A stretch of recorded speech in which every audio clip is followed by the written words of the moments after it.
En México usamos la prisión de una manera irracional. La utilizamos para sancionar cualquier delito. Un delito menor, igual un delito menor que un delito de alto impacto. Y no tenemos claro cuáles son las consecuencias de hacerlo. Tenemos 242.754 internos en 420 centros penitenciarios. ¿Cómo se distribuye esta población? Casi 60% son sentenciados, pero aquí el primer dato importante, 41% están esperando sentencia. Esto nos ubica en el lugar 148 de 208 países en cuanto al uso intensivo de la prisión preventiva. De las sentencias condenatorias en 2011, 93.000, por lo que equivale a 96%, fueron prisión. Utilizamos predominantemente, apabullantemente la sanción de la prisión, de la privación de la libertad, en 96% de los casos. No tenemos construida opciones a la cárcel, salidas alternativas. La mayoría de quienes purgan sentencias en prisión están ahí por delitos con penas menores a 3 años. La gráfica también me parece muy elocuente de este punto. Menores a 3 años, el promedio nacional es de 54.3%. Pero si nos vamos a algunos estados, pues el panorama se agrava, ¿no? Aguascalientes, casi el 83% de sus internos están compurgando sentencias menores a 3 años. ¿A quién tenemos en prisión? Algunos códigos penales de nuestro país castigan igual de severamente el robo simple que el homicidio. Encontramos esos casos en Baja California, lo encontramos en Tamaulipas, lo encontramos en Aguascalientes. Nuestro sistema sanciona desproporcionadamente a quienes han cometido delitos menores y no violentos. La mayoría de quienes purgan sentencias en prisión están ahí por delitos con penas menores a 3 años. Y un dato que me pareció muy fuerte: los internos no ven a sus familias. Un dato que se reporta en la encuesta que Elena coordinó para los eferesos. Dato buenísimo. Buscamos la reinserción, pero no tienen posibilidad, no tienen contacto con la familia. Hay ya un amparo, una resolución de la Suprema Corte de Justicia al respecto. Se está violando un derecho humano. Entender quiénes son, cómo llegaron ahí, nos habla de las debilidades institucionales, de esto que es sin duda un tema prioritario para el país, que es este sistema encargado tanto de perseguir, investigar y sancionar los delitos.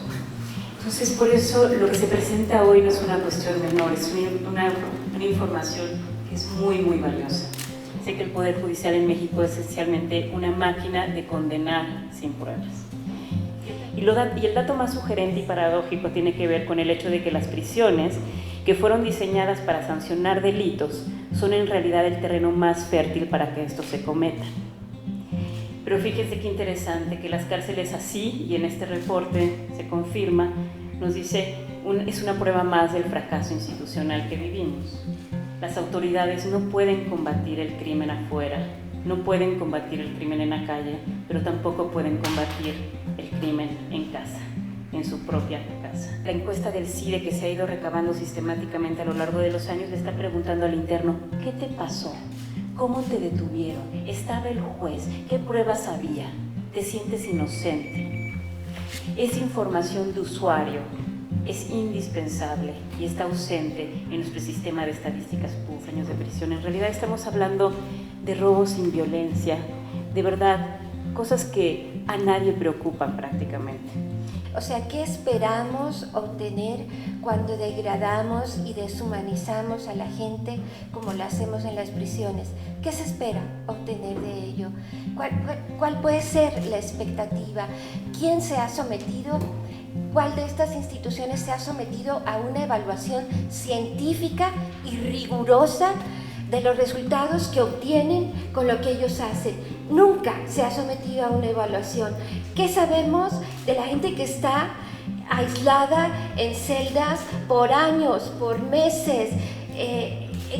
con castigos absolutamente degradantes e infrahumanos.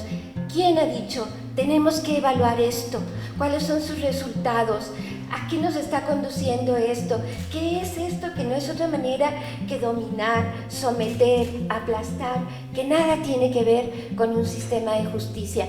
Creo que la evidencia una y otra vez nos indica que la violencia de donde venga va a generar más violencia. Pero cuando viene del Estado es extraordinariamente delicado.